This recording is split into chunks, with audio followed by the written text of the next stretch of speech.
It's November 17, 2025 today and nandito tayo sa Barangay La Paz sa Narciso, Zambales. Dito naman tayo magdadagat check. Tara!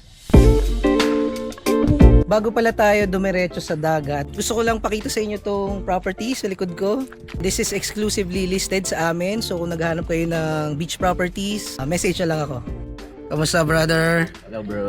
This is my brother Mac. Siya nung brother niya ang may-ari nitong Kauai Village.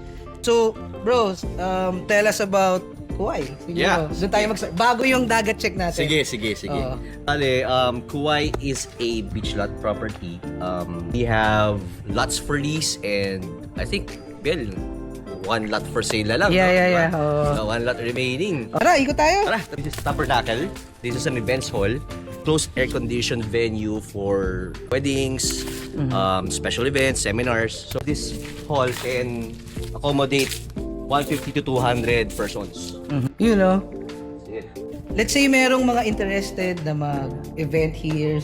We have an IG, the Tabernacle, and Kauai Village as well. Itong mga villas na to, kwento mo nga sa amin habang naglalakad-lakad tayo. So we have 10 lots for you to build your own Airbnb villa. So per lot is 75 square meters per cut, and leasing lang siya per month. So you can build your own villa. Kailangan mo lang sundin yung thematic design niya, which is modern Balinese style. Ito mga villas, kung mapapansin nyo, merong theme na sinusunod. May may-ari niyan. So this is a 20-year lease. 20-year lease. Yes. Alright. So yung friend ko, fishtail. Dito yung fusion of Asian cuisine. Sobrang sarap ng bulalo pho niya. Ah, talaga? Yes. Hindi ko pa yun na-try, pero sobrang gusto ko yung pad thai. Sobrang gusto ko. Tikman nyo pag napadpad kayo rito. Yes. Uy, ganda naman nun. Ano yung magandang yan? Medyo maraming leaves kasi katatapos lang ng bagyong uwan. Nalilis naman, dahan-dahan. And during the typhoon, hindi kami affected masyado. Thank God.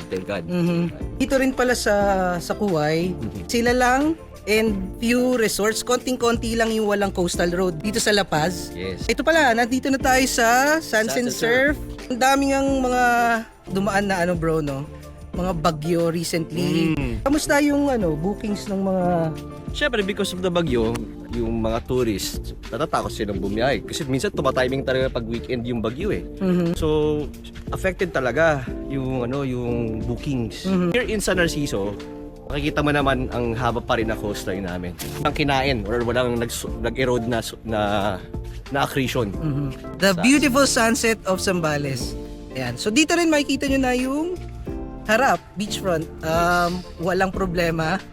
So ito yung natin, dagat check natin dito. Kwento ko lang, sobrang malapit sa puso ko tong sa Narciso. Alam mo naman yan. Kasi ito yung binabalik-balikan namin sa Narciso. Dito kami actually kinasal. Ayan, sa tabi. Crystal Beach. Sobrang proud ako kasi ang disiplinado rito, no? Kung makikita nyo, walang structures sa beachfront. Ayan. So, Na-educate kasi namin yung locals, the same time yung mga resort owners na yung property line dapat i-respect yun. At yung public land na respect yun.